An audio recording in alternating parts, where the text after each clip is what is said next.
Hello everyone, welcome again to my channel. So as you can see, this is the second episode about relative pronouns,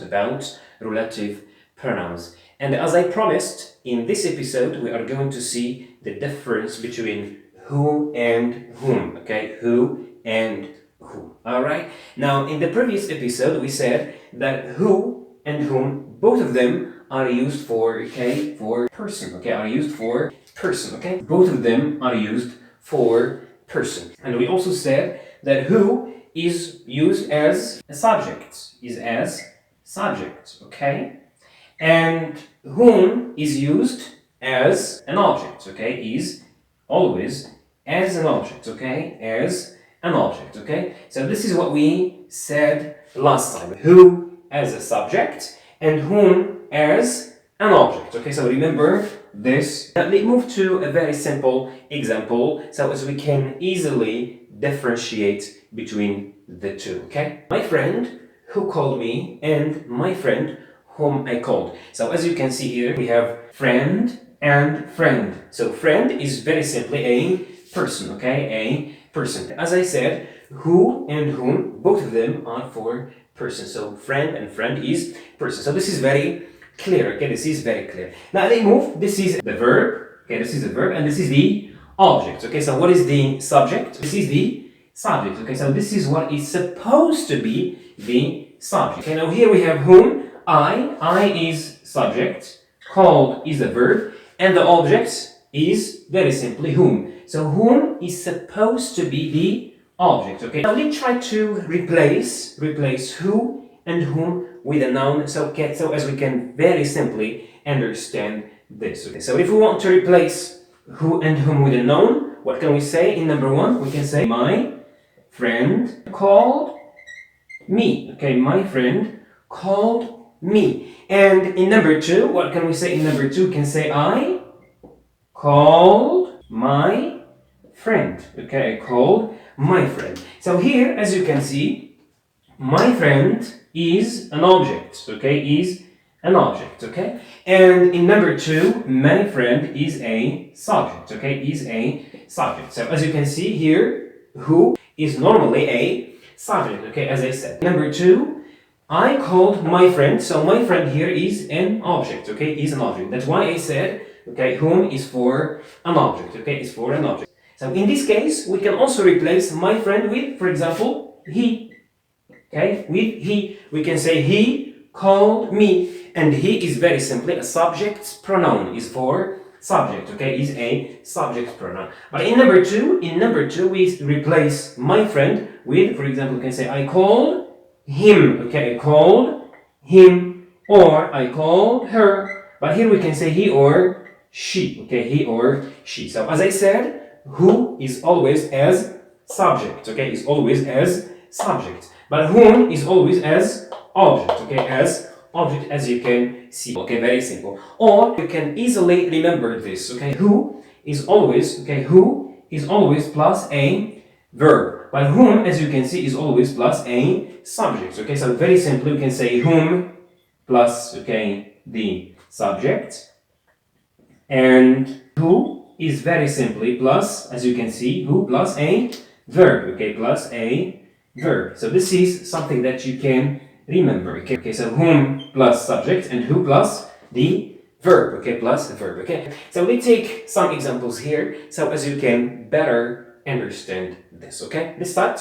Number one, okay? The guy stole my wallet, okay? The guy stole my wallet. Okay, so as you can see here, this is the person, okay, the noun, okay? This is a noun, okay, person. And here, this is a verb, okay? This is a verb. Stole is the past of steal my wallet, okay? My wallet. The guy stole my wallet. So what did we say here? Okay, whom plus subject and who plus a verb. So this is a verb. So very simply, what can we say? Who, okay, who stole my wallet, okay, who stole my wallet. And as I said, who is as a subject, okay. For example, here we can say, the guy stole my wallet. He stole my wallet. So he is a subject. The guy stole my wallet. The guy is a subject. So who is as a subject, okay? Number two, the person, okay, the person I gave my book to, okay, the person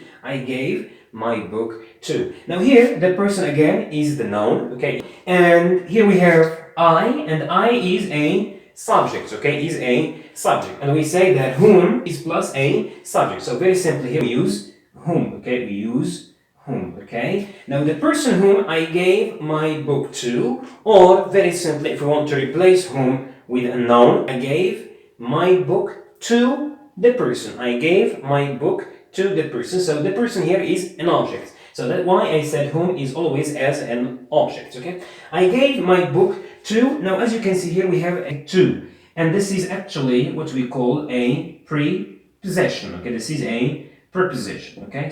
And as you can see, this preposition to is at the end, okay? Is at the end, okay? This is at the end of the sentence. However, we can also have this preposition before whom, okay? What can we say? The person to whom I gave my book. The person to whom I gave my book, okay? Full stop. Or we can say the person whom I gave my book to, okay? So this is actually something to do with prepositions, okay? With, okay, prepositions, okay? And prepositions actually can either be something like, for example, to, or for instance with, okay, like in the example number 4, or even from, okay, or even from. So to, with, or from. And as I said, okay, the preposition can either be before whom or at the end. Okay, so number one, okay, either, okay, before whom, so before whom, or number two, at, okay, at the end, okay, at the end, like in this example. So this is at the end, okay, so number one, before whom, or in number two, case number two, at the end, okay, at the end, all right? Now this is very essential to remember, okay? And then we take number 3, my friend studied with me. My friend studied with me. Now here we have my friend, the noun, okay, is a person for sure, is a person, and studied is a verb with me, okay, studied with me, all right? Now here, as I said, who is plus verb. So what can we use here? Very simply, who, okay, we use who. So my friend who studied with me. And as I said, who is always as subject. So if we want to replace it, what can we say? My friend studied with me, or he studied with me, or she studied with me. He, she, all of them are subject, okay? All of them are subject, as I said, okay? So this is for number 3. Number 4, okay, my friend I studied with. So here we have the noun, person, and here we have I, it is subject, and verb and preposition at the end, okay? This is the preposition, okay? This is the preposition as I said here, okay? Now, this is a subject, so what can we use here? Very simply, we use whom. So, my friend whom I studied with, okay? My friend whom I studied with. And as I said, this is the preposition, okay? This is also the preposition, and the preposition, as I said, can either be at the end, okay, can either be at the end of the sentence, or can be before whom. For example, here we can say, my friend with whom I studied, okay, we can write this example, we can say, my friend, okay, my friend, all right, my friend, preposition, with, okay, with whom, okay, with whom I studied, okay, with whom I studied, okay, with whom I studied. Now, very simply, if you look at this example, the preposition is at the end, okay, is at the end. But in this one, the preposition is before whom, okay, before whom, okay, is before whom. And I said that the prepositions can be either before whom, like in this example, or can be at the end, like in this one, okay, at the end, or before, okay, before whom, okay, this is whom, okay, before whom, all right? Just remember, if you wanted to just put it easily, just remember whom plus subject and who plus verb. Okay, who plus verb. So whom plus subject and who plus verb, as you can see here. Okay, so this is all for today's episode. Who and whom. You will find some exercises in the description. If you have any question or suggestion about this, don't hesitate to let me know. We have another episode, number 3. It is about the difference between which and where when it comes to places. Okay, when it comes to places. That has to do with lesson number 3. Okay, lesson number 3. See you then. Have a good time and goodbye.